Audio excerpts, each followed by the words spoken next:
भगवान श्री कृष्ण को नमस्कार करते हुए आप सभी का अनंत अकेडमी ऑफ मैथमेटिक्स में स्वागत है। देखिए, अब हम थ्योरम करेंगे एल्जेब्रिक नंबर थ्योरम में कि let alpha belongs to C where C is extension field of Q and T is defined above. यानी कि हमें जो टी है वो गिवन है F alpha upon G alpha where F alpha comma G alpha belongs to Q of a such that Q alpha न G alpha is not equal to zero. यानी कि ये डिनोमिनेटर में जीरो नहीं है और एफ एल्फा और जी alpha divide करके जो आपके पास एलिमेंट बनेंगे उस तरह के एलिमेंट्स का जो सेट है उसे हम टी से डिनोट करेंगे। ठीक है, और ये कहलाता है आपका smallest quotient field of Q of alpha. अब हमें शो क्या करना है कि show that T is equal to में क्यू एल्फा। अब यहाँ पर दो चीज़ें आई, एक तो ये है क्लोज ब्रैकेट में अल्फा है और एक ओपन ब्रैकेट में अल्फा है। दोनों में डिफरेंस क्या है, सबसे पहले तो हम उसी को करेंगे। देखिए, क्लोज ब्रैकेट के अकॉर्डिंग तो ये डेफिनेशन है ही हमारे पास, इससे पहले वाले वीडियो में भी मैं बता चुका हूँ कि Q close bracket of alpha है, तो इसका मतलब F alpha such that F X belongs to Q of X. यानी कि एक पॉलिनोमियल जिसमें एक्स की जगह पे अल्फा को रिप्लेस कर दिया गया और इस तरह के जितने भी पॉलिनोमियल्स आए उनका जो सेट बना वो क्यू ऑफ एल्फा। और इसमें जो अल्फा है वो ज़रूरी नहीं कि भाई आपका एल्जेब्रिक नंबर हो ही, वो उसको सेटिस्फाई भी कर सकता है और नहीं भी सेटिस्फाई कर सकता है।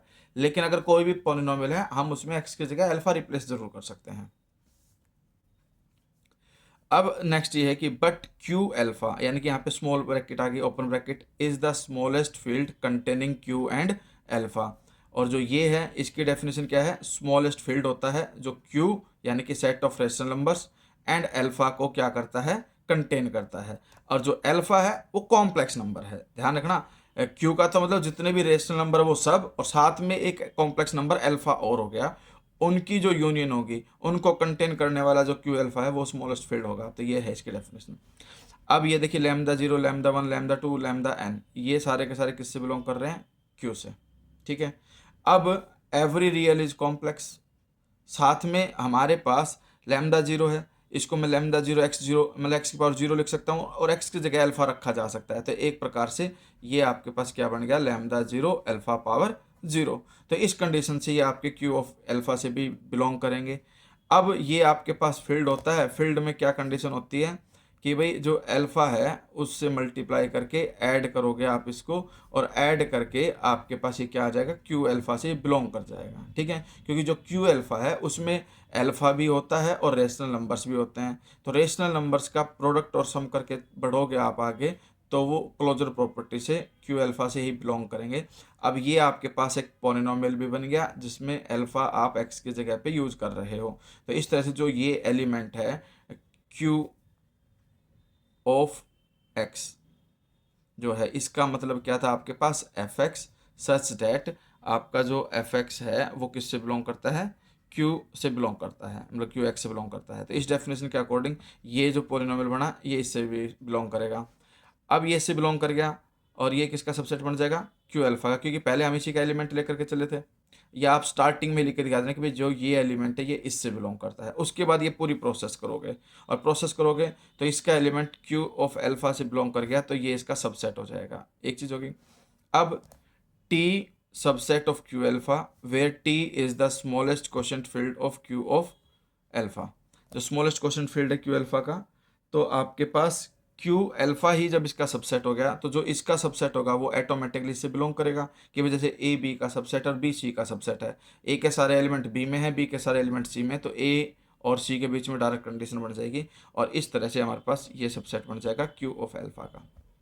अब एफ एक्स हमने एक पोलिनोमियल लिया जिसमें हमने अल्फा ए जीरो लिखा, बाकी zero x plus zero x square plus zero x n, ये इससे बिलोंग कर गया क्यू ऑफ एक्स से, where a zero belongs to Q, rational number ले लिया हमने। तो जैसे ही मैं एक्स की जगह पे अल्फा पुटअप करूँगा, मैं अल्फा पुटअप किया तो ये तो जीरो होने की वजह से हट गए सारे, सिर्फ ए जीरो ही बचा। तो ये आपके पास जो एफ अल्फा है वो ए जीरो आ गया और ए जीरो किससे बिलोंग कर गया आपका, क्यू से, क्योंकि ए जीरो आपका है ही रेशनल। तो इस तरह से जो एलिमेंट आया यानी कि एफ एल्फा जो है इससे बिलोंग करता है, एफ एल्फा किसके को आ गया, ए जीरो के, तो ए जीरो भी किससे बिलोंग करेगा, क्यू ऑफ ए से बिलोंग करेगा। इससे बिलोंग करने का मतलब है ये आपका किससे बिलोंग करेगा, टी से बिलोंग करेगा। ठीक है, टी से बिलोंग कर गया। अब हमारे पास कंडीशन क्या बन गई, एलिमेंट किसका लेकर के चले थे हम, क्यू का लेकर के चले थे, आ किसका गया, टी का, तो क्यू सबसेट बन जाएगा टी का। अब अगर मैं एफ एक्स को एक्स लेके चलूँ और वो क्यू ऑफ एक्स से बिलोंग करता है, तो f alpha is equal to alpha, ये कंडीशन आ जाएगी। तो एल्फा बिलोंग कर जाएगा क्यू ऑफ एल्फा से, इसका मतलब ये किससे बिलोंग कर जाएगा, टी से। ठीक है, अब टी से बिलोंग करने का मतलब ये है आपके पास कि आपके पास जो क्यू है वो भी सबसेट है टी का, अल्फा बिलोंग कर रहा है टी से, तो इन दोनों की जो यूनियन बना करके जो सेट बनेगा, क्योंकि ए आपका एलिमेंट बिलोंग कर रहा है, सेट की फॉर्म में लिखोगे तो ये दो सेट हो जाएंगे और दोनों सेट्स की यूनियन जो है वो एक सेट आएगा, और सेट सबसेट किसका बन गया, टी का। और ये क्या है आपके पास, क्यू ऑफ एल्फा है, तो Q of alpha subset of T because Q alpha is the smallest field contains Q and alpha. ठीक है, और क्यू अल्फा सबसेट हो गया किसका, टी का। लेकिन हम स्टार्टिंग में ही वेरीफाई कर चुके थे कि जो टी है वो सबसेट है किसका, क्यू अल्फा का, और यहाँ पर क्यू अल्फा सबसेट आ गया टी का, इसका मतलब दोनों इक्वल है। ठीक है।